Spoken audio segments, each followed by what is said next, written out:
11 and the 4 to get together. Here we are at the start-finish line.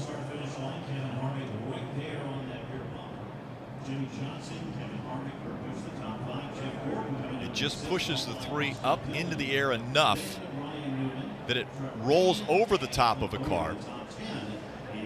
And then that momentum just continues to move him into the catch fence.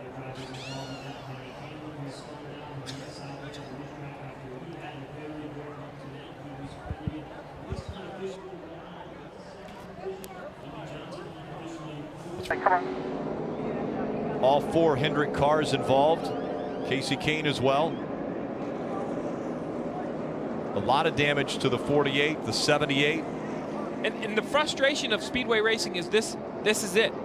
2 drivers, Jimmy Johnson and Jamie McMurray, get into one another. Just mistakes. And their mistakes are going to cause a poor night for 15, half the 16, field. 17 cars. Yeah. We're at almost 19 cars that I've counted. And look at Kevin Harvick, how far underneath Brian Scott he is. The rear tires are on the roof of the 4 car.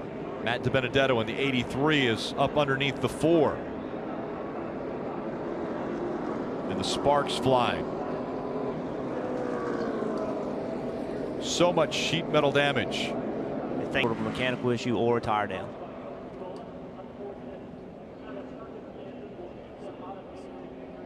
Casey Mears, as you mentioned, having a great night, nowhere to go. Ryan Blaney, that seems like that is pretty severe contact on the right front of Ryan Blaney's car. 19 of Carl Edwards, a lot of damage. The 6 of Trevor Bayne gets pretty fortunate here. Just a little bit of damage so far. Really, I think that won't hurt the 6s. Camera work capturing this. Ooh. Look at rookie Chris Buescher's wild ride down the backstretch. It's been a while since we've seen one do this. We've seen it plenty of times here in Talladega in the past. One thing I've noticed, I don't see a roof flap. Didn't come open yet.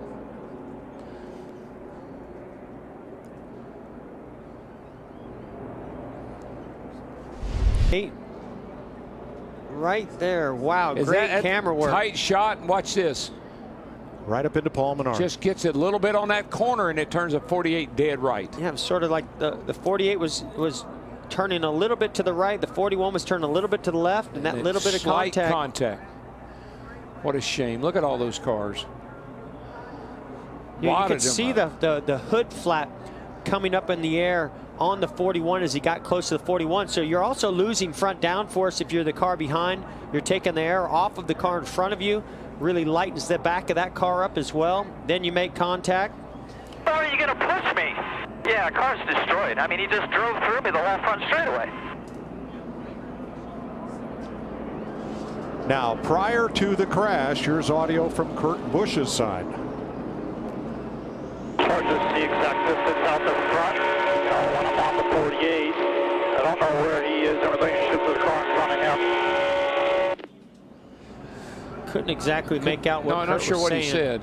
I heard a little bit about where the car was at in contact with. McDowell got her in the left rear. Yep. Yep. And she hit him in the right front. And when that happened, just got air underneath the car. Is anybody left in this race?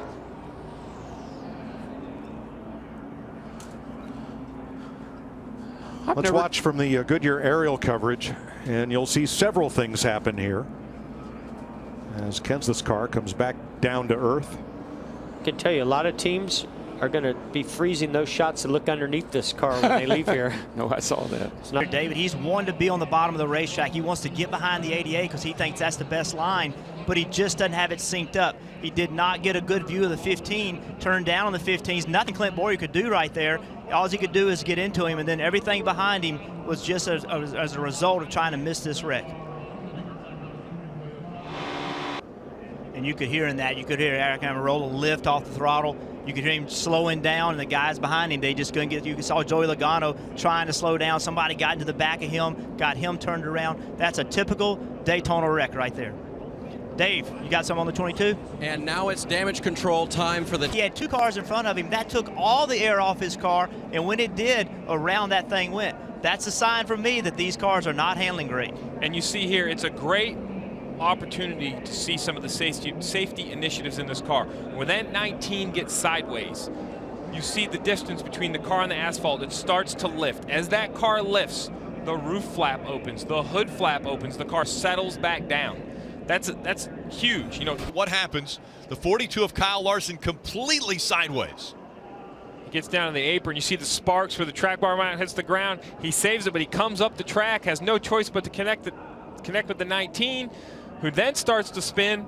Brad Keselowski gets a face full of sparks. The 17 does go around, and now the track is blocked. Now these guys are trying to find a hole through, and the 2 gets woed up, and the 3 kind of gets woed up, but then you see Carl Edwards goes back up the track, and here comes Brian Scott with a full head of steam, makes big contact with the back of the 19.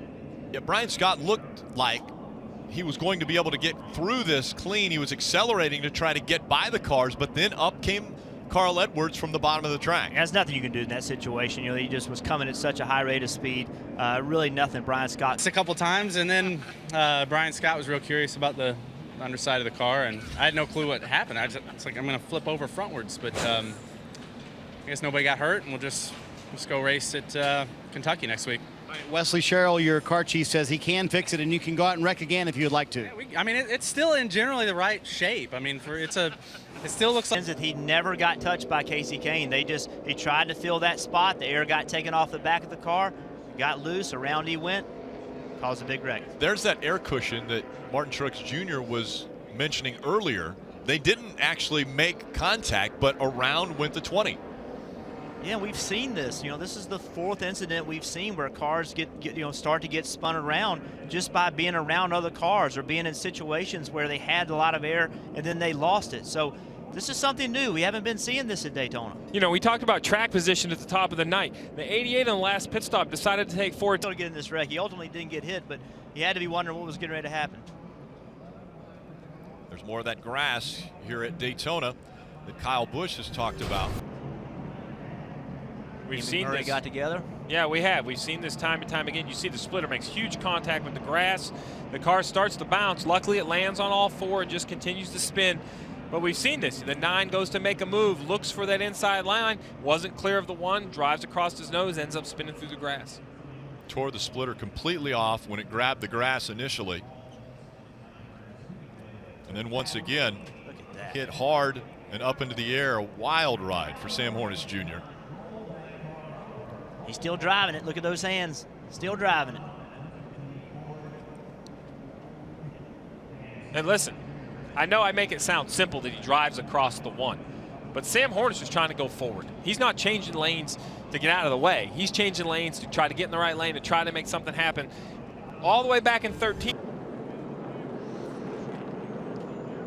Where the 41 hits, that inside wall, that's actually a new safer barrier there. It used to just be a concrete wall. And the 20, and 20 obviously intentionally wrecked him, and like what happened the week before was more than 2 weeks before was more than it should have been, and just flat wrecked him. Busch in the 41, he's going to get a lot of damage, but he is able to continue on and finish 3rd. Wow. Behind Kyle Busch and McMurray. I guess the question will be on the 41, is that repairable damage? Will they have to go to a backup car? Because he's certainly going to get a good starting position if he finishes 4th. I think the right side of that car is pretty torn up. I'm not sure they can fix that. We certainly know they can't fix any of these cars. No. Screen. The 20 car, watch him go up on the back of the 78. You could see that smoke, and you could see he started lifting much earlier than cars around him, trying to anticipate it and get out of the way, and I think he did a great job for the most part missing it. I think might be a little bit of damage on the right side. All those blue blocks you saw, that's safety foam between the outer door skin and the roll cage. 6 car. Go ahead, BP. And there he makes contact. He comes down trying to get in front of Kurt Busch. They make contact. Watch that thing fall. It lands on that road you talked about. And then when it gets onto the racetrack again, takes another nasty flip. Watch this hit. That's a hard one right here. Oh, man.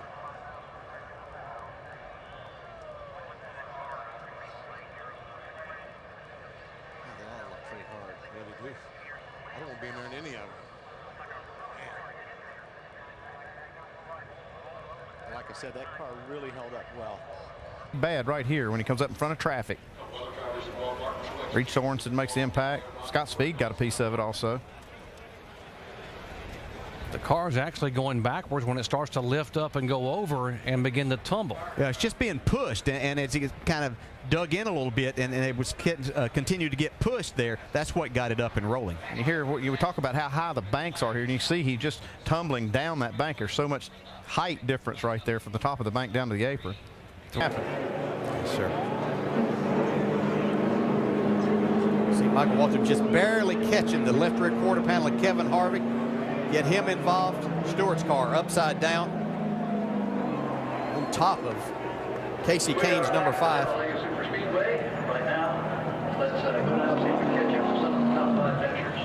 Down here, Greg Biffle, Kyle Busch, both of them kind of describing amongst the laugh and probably a big sigh as well.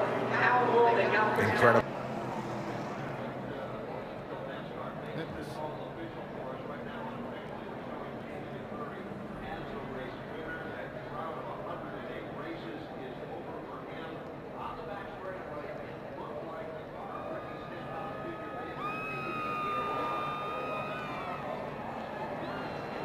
Stenhouse thought he could squeeze by on the next to the wall, and he just couldn't make it. And this kid's ugly. Watch his thing. Right on top of Ryan Newman. Hadn't Ryan Newman had cars on top of him before here? I think the 2009 race. I think you're right. Brad Keselowski and Carl Edwards coming to the checkered flag. Boyer's 15 comes up, clogs the track. Both Labonte brothers involved. Stremme, number of those smaller teams on the way to a good finish here. Jeff Gordon sliding down through the mud. He opened it up just a little bit. Yeah, I'm not sure. I think this is a hard lick right into the fence. I mean, that car, that looked like Bobby Allison did here in 1987. The catch fence did its job, and the car did its job. Thank goodness we have the new, stronger, much stronger. Now he's going to come down to try to block him again, and you get one shot at it, but you don't get two. Watch this. What a lick. Oh my gosh. Unbelievable. You know, and looking very carefully at the catch fencing that held, and I did not see any debris go into the grandstand.